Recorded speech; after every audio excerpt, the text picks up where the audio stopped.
Sebelumnya, Assalamualaikum warahmatullahi wabarakatuh. Di sini saya sebagai perwakilan dari kelompok saya ingin mempresentasikan tentang mekanisme dalam menyelenggarakan mufakat. Anggota kelompok yang pertama sendiri yaitu Afisa Ayuni Wulan dengan NIM L200180187 dan Naura Fika Meliala dengan NIM L200180207 dengan Sufyan Abzaini L200184098. Pengertian musyawarah.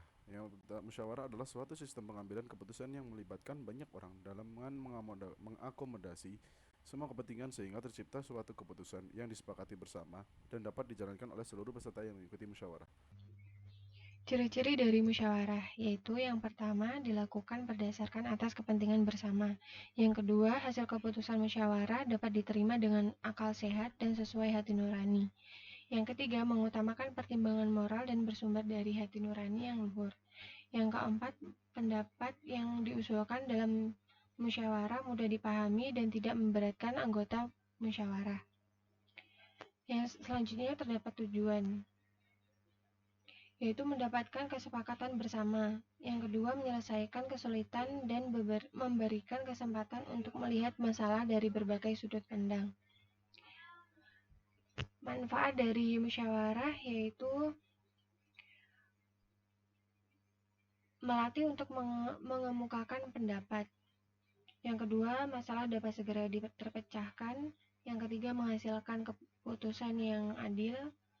Keempat, kebersamaan. Kelima, yaitu dapat mengambil kesimpulan yang benar. Dan yang terakhir, menghindari celaan. Selanjutnya yaitu mekanisme. Yang pertama, peserta musyawarah harus hadir sebelum acara dimulai.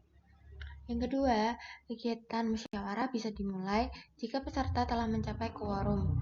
Quorum adalah jumlah minimum anggota yang harus hadir dalam musyawarah.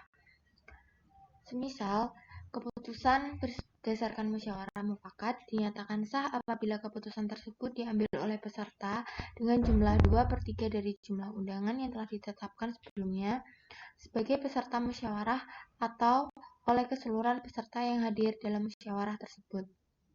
Yang ketiga, susunan panitia yang terdiri dari ketua, menulis, dan anggota musyawarah. Yang keempat, setiap peserta musyawarah berhak menyampaikan pendapat.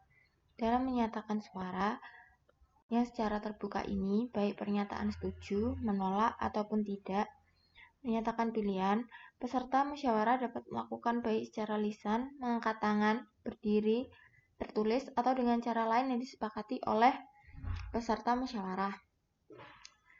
Yang kelima, peserta wajib menghormati dan menghargai pendapat orang lain. Yang keenam, saat mengutarakan pendapat harus dilandasi oleh akal sehat dan juga hati nurani. Selanjutnya yaitu saat menyampaikan pendapat di muka umum harus mengikuti beberapa cara. Yang pertama, mengacungkan jari. Yang kedua, menggunakan bahasa yang mudah dipahami. Yang ketiga, suara yang cukup jelas. Yang keempat, berbicara setelah dipersilahkan. Kemudian poin ke-8 atau poin terakhir yaitu melakukan voting.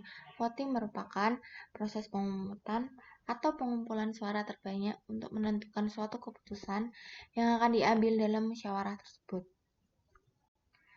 Sekian presentasi penjelasan mengenai musyawarah untuk mufakat dari kelompok kami. Terima kasih. Wassalamualaikum warahmatullahi wabarakatuh.